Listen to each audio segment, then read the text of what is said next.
what if we do, for the teachers that are wanting to that Hmm. watch this episode and was like, whoa, there's good trouble lessons. I want to get on that, but I don't know how to use Minecraft. It's not my thing. But Absolutely. so how would you suggest them get the training? Just kind of rely on the students, or are there some programs So out there there are available some for people? programs. There are some tutorials that are in the Microsoft Education Educator Center and also in the Microsoft Learn platform, which is the new platform.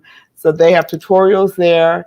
They can, if they want to become a Minecraft student ambassador sponsor, that we created a course on that. It's available in MEC and Learn, so they can go through that course. But I think there will be a future cohort if they want to be led through the cohort by our team. I think we may be doing something in the fall, so just pay close attention to the Minecraft site. I'm just saying, Well, shameless if you plug. well, listen, no, it's not shameless plug.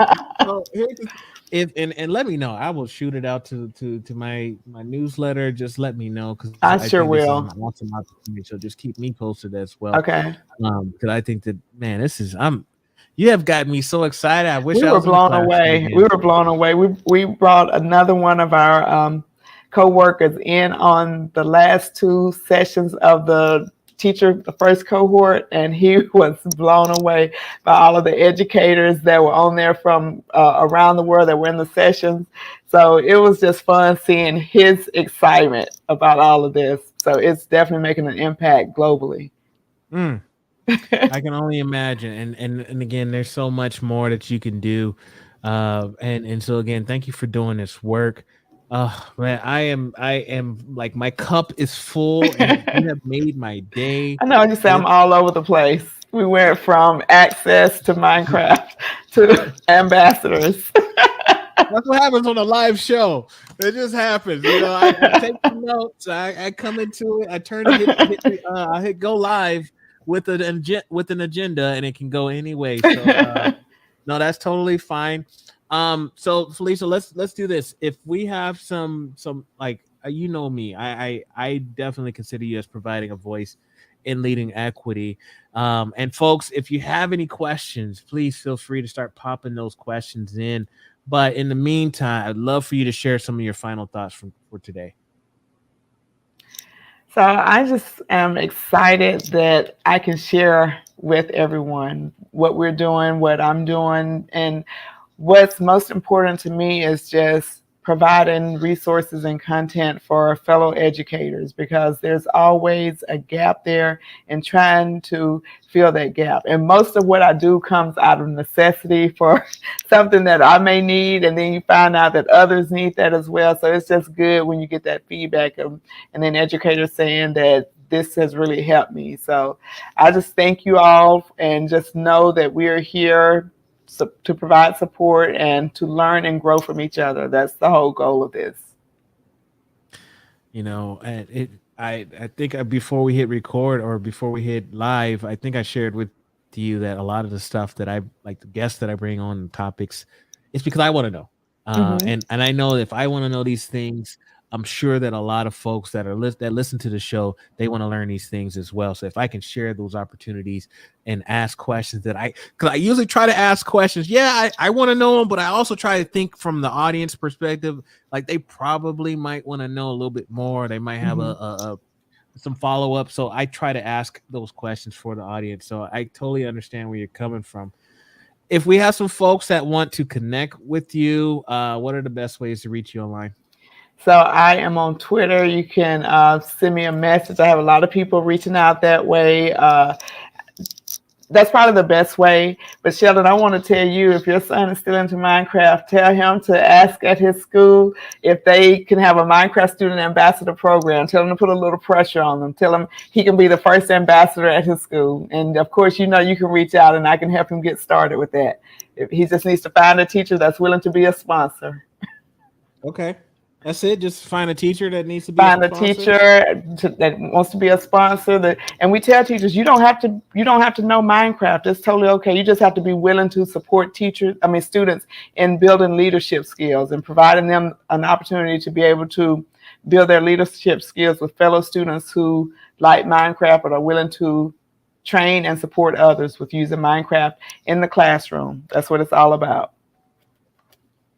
I put them in some camps in the past. There's some Minecraft camps where they learn how to code and learn how to create worlds and stuff. And Mm-hmm. their servers. He really wanted to learn how to create his own server. That was like a big goal that he had. Um, do you know of beyond just the One of the playing? benefits of being an ambassador, the students we have meetups, global meetups, and the Minecraft team, they come and they share out.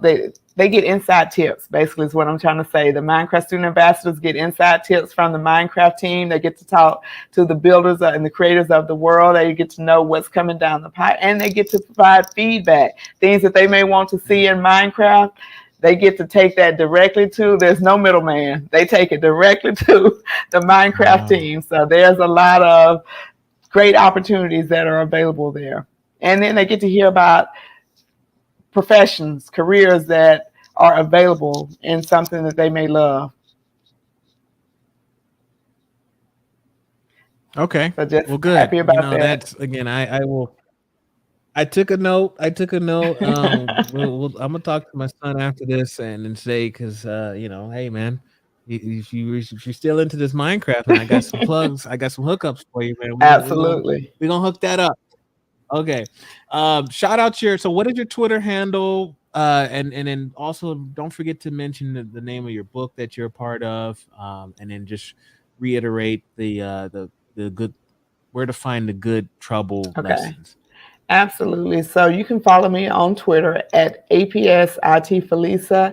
I am one of the co-authors of the Microsoft Infused Classroom.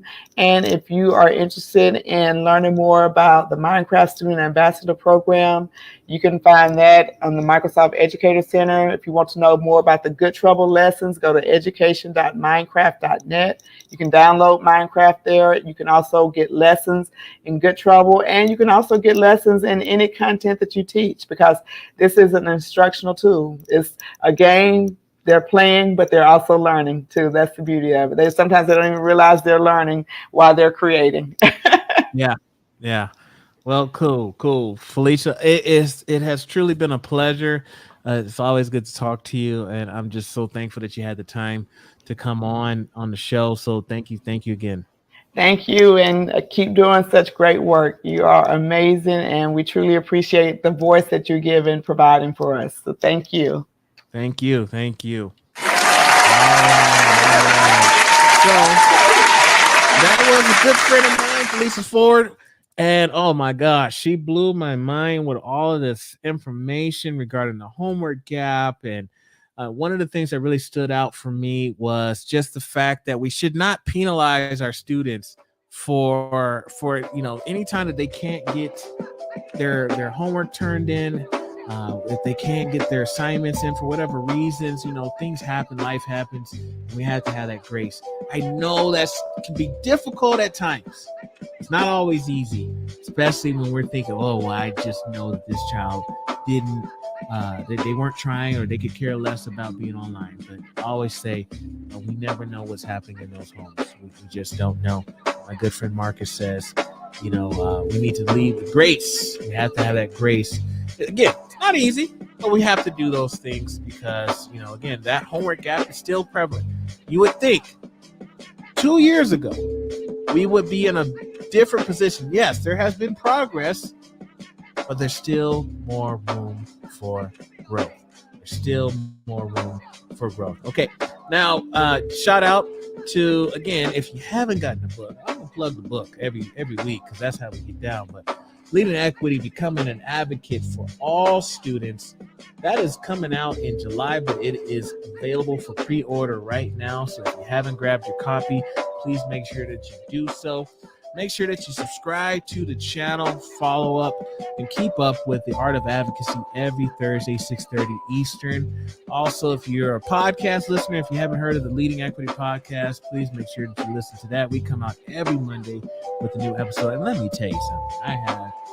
I have a really good episode. I mean, I always feel like I have good episodes, but the one that I have coming out on Monday is going to be something you don't want to miss. That is happening. as well. So that's all we have for today. Remember the words of Dr. Martin Luther King Jr. If you can't fly, then run. You can't run, then walk. You can't walk, then crawl. But by all means, keep moving. Let's continue to be a voice and lead an echo.